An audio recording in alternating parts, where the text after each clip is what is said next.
شالوم خدا پدر آسمانی ما و فیض خداوند ما عیسی مسیح در روح و راستی بر شما باد. خدا رو شکر برای همه آنانی که در مسیح عیسی فرزندان هستند، وارثان وعده های خدا هستند و خدا رو شکر برای همه شمایی که اگرچه هنوز ایمان نیاوردید اما میشنوید و حوصله میکنید و میشنوید و ایمان میارید، باور میکنید که مرگی رخ داده، اون هم نه مرگ هر کسی، مرگ پسر خدای زنده بر صلیب جلجتا که از خون او بهای رهایی هم ما که ایمان داریم هم همه جهان، یعنی شما رو هم شامل میشه، پرداخته شده. فقط اینجا نیازه که شما اینو باور کنی، ایمان بیاری و وارد خانواده خدا بشی و وارث وعده های خدا بشی که او مرد، تدفین شد، یعنی عیسی مسیح خداوند، و پس از 3 روز از مردگان برخاست. او به آسمان صعود کرد و بر دست راست خدا نشست و پادشاه پادشاهان، رب الارباب، ابتدا و انتهاست و او از آسمان خواهد آمد و همه آنانی که اعتماد خودشون رو بر او، نه بر خودشان یا بر هر دین و شریعتی قرار داده باشند، آنانی که اعتمادشان را بر کار انجام شده او بر صلیب جلجتا قرار دادند، همه آنان را از روی زمین برخواهد داشت. چه آنانی که در مسیح خفته باشند، یعنی تو این 2000 سال خوابیده باشند در ایمان، چه آنانی که زنده باشند و اونها را همه ما به آسمان بالا برده خواهیم شد تا آنجایی باشیم که خداوند ما عیسی مسیح هست، تا همواره بر زیبایی و جلالش بنگریم و مشورت‌های او رو بشنویم و در حضور خدا زیست کنیم، چون این وعده پسران خداست. و بعد از 7 سال بعد از این اتفاقی بهش میگن ربایش کلیسا، جهان در مصیبت فرو خواهد رفت، در گرفتاری ها فرو خواهد رفت و این 7 سال 2 تا 3 سال و نیم داره. 3 سال و نیم دوم یک مصیبت عظیمی است که بر همه جهان میاد و بعد از این 7 سال ما که به آسمان بالا برده شده بودیم، که به ما کتاب مقدس میگه عروس، به خداوند عیسی میگه داماد، میگه روح و عروس میگویند بیا خداوند عیسی، هر که میشنود بگوید بیا خداوند عیسی. آمین آمین آمین. باز خواهیم گشت با خداوند عیسی و وقایعی، جنگی در میانه که آن جنگ به پایان خواهد رسید به اقتدار خداوند و 1000 سال پادشاهی خداوند عیسی بر زمین به همراه مقدسینش، یعنی ایماندارانش، خواهد بود.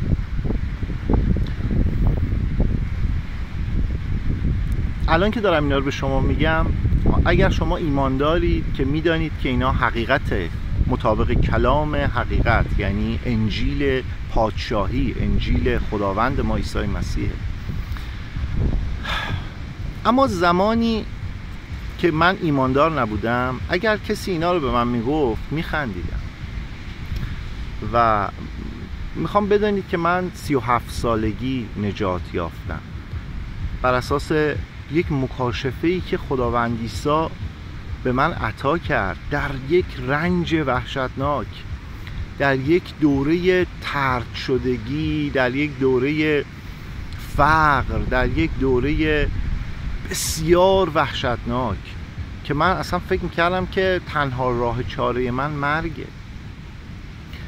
خداوند عطا کرد این مکاشفه رو که او عشق است و من به عشق نیاز دارم و عشقی که امید داره و عشقی که همه چیز رو با هم داره. خدا رو شکر برای خداوند ما عیسی مسیح که همه چیز و در همه است، در همه ایماندارا و از همه چیزها در همه برای خیریت آنان که دوستش می‌دارند و بر طبق اراده او فرا خوانده شده اند استفاده می‌کنه. بله، خداوند به شکل مافوق طبیعی و شگفت‌انگیزی من رو نجات داد و خدا رو شکر می‌کنم که از من استفاده کرد. از من که فکر می‌کردم بی استفاده‌ام، از من که فکر می‌کردم بیهوده‌ام، از من که فکر می‌کردم در بطالتم استفاده کرد برای نجات جانها. جلال بر نام خداوند ما عیسی مسیح با تا ابدالآباد. آمین. میخوام یک آیه‌ای برای شما بخوانم از کتاب مقدس.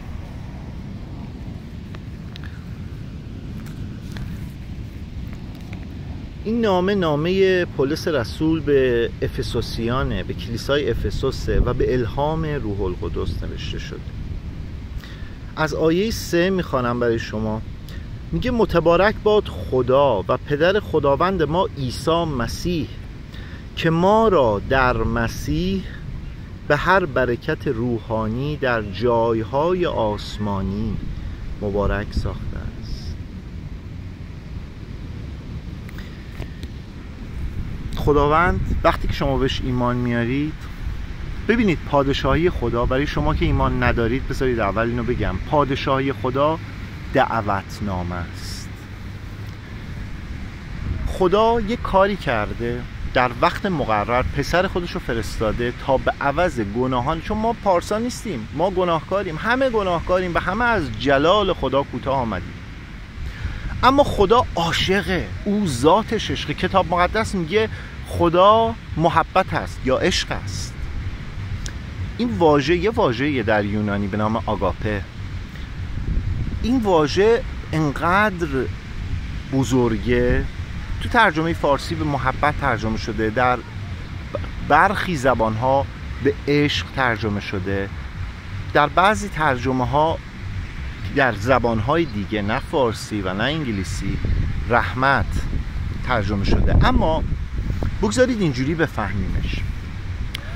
میگه خدا عشق است و هر که در عشق ساکن است در خدا ساکن است. این عشقی که اینجا داره میگه منظور نیست که شما عاشق یک کس دیگه ای شدی و توی اون عشق الان خوشحالی و خیلی حالت خوبه و فکر میکنی در خدا ساکنی. نه، منظور اون واژه آگاپه است، یعنی اون عشقی که خداست و از او صادر میشه.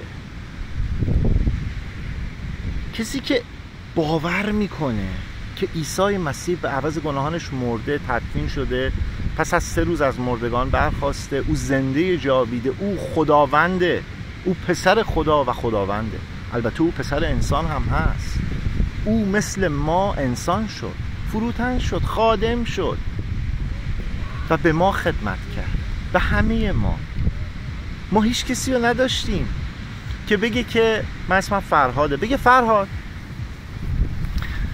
بیا با هم حساب کتاب کنیم. تو زندگی یه کارهای خوبی کردی ولی کلن همه این کارها رو خودخواهی کردی. تو برای خودت کردی، هر کاری کردی. تو کاری رو برای خدا یا از روی رحمت و محبت و اینها نکردی.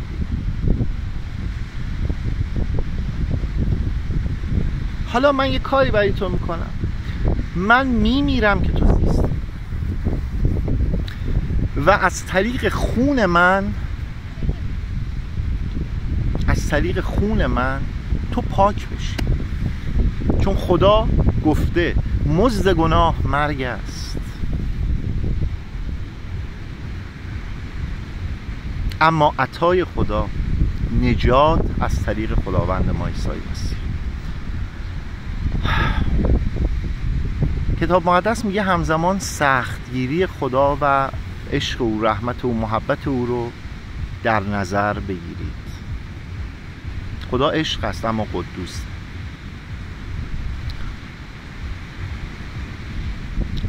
و اونجا توی نامه اول یوحنا که برای شما گفتم که به کتاب مقدس میگه خدا عشق است، میگه که نه اینکه ما به او محبت کرده باشیم یا به او عشق ورزیده باشیم، بلکه او اول به ما محبت کرد یا ما رو محبت کرد و به ما عشق ورزید، زیرا پسر خود را داد.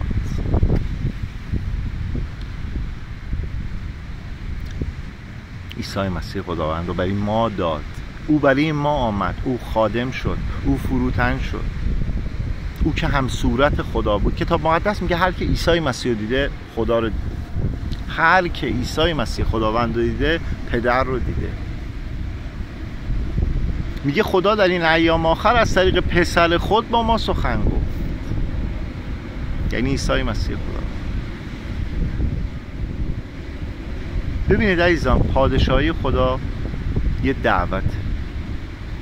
شما به ضیافتی دعوت شدی که در آن فقط کافیه این دعوت رو بپذیری از طریق ایمانی که از طریق عشق عمل میکنه. و اینم خداوند در شما و اون عشق رو، اون محبت رو خداوند در شما به عمل میاره از طریق روح القدس. ولی ما انسانی، ما به راههای خودمون دوست داریم بریم. یک پادشاهی خدا یک دعوت. اما اگه شما دعوت رو بپذیری، از همان لحظه‌ای که پذیرفتی در جایهای آسمانی با مسیح نشانده میشی. الان برای شما از کتاب مقدس چند دقیقه قبل اینو خواندم. نشانده میشی، یعنی شما بخشی از پادشاهی خدایی از الان به لحاظ روحانی در آن لولی، در آن مرحله‌ای و بعداً آشکار خواهد شد.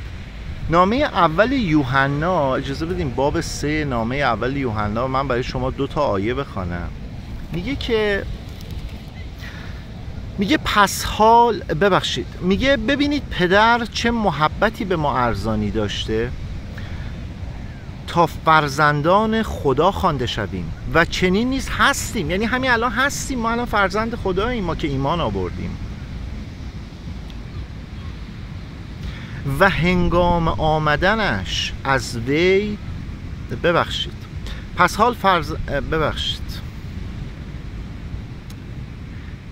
ببینید پدر چه محبتی به ما ارزانی داشته است تا فرزندان خدا خوانده شویم و چنین نیز هستیم. از همین روز که دنیا ما را نمیشناسد چرا که او را نشناخت. برای دنیا فرقی نمیکنه شما مسیحی باشی، مسلمان باشی، بودایی باشی، هندو باشی. اونا میگن آقا شما این مقرراتی داریم، شما اینا رو رعایت کن، تا زمانی که اعتقاد تو به من آسیبی وارد نکنه من تو رو میپذیرم. یعنی برای دنیا فرقی نداره، این رو متوجه نمیشه که این صحبت فرزندخواندگی خداست، صحبت پادشاهی خداست. وقت بسیار ساده است، فقط باید ایمان آورد. ببینید پدر چه محبتی به ما ارزانی داشته است تا فرزندان خدا خوانده شویم و چنین نیز هستیم. از همین روز که دنیا ما را نمیشناسد چرا که او را نشناخت. عزیزان اینک فرزندان خدا هستیم، ولی آنچه خواهیم بود هنوز آشکار نشده است. اما میدانیم آنگاه که او ظهور کند، لحظه ربایش کلیسا، مانند او خواهیم بود. یعنی در آن بدل جلال یافته که خداوند عیسی وقتی از مردگان برخاست با بدنی جلال یافته برخاست، بدنی که میتوانست اقتدار داشت جلال خودش رو نشان بده یا نشان نده، ممکن بود به اجازه بده شناخته بشه یا ناشناس باقی بمانه. آن بدن از قواعد فیزیکی تابعیت نمی کرد، ولی می توانست تابعیت هم بکنه. از همین روز که دنیا ما را نمی شناسد چرا که او را نشناخت. عزیزان اینک فرزندان خدا هستیم، ولی آنچه خواهیم بود هنوز آشکار نشده است.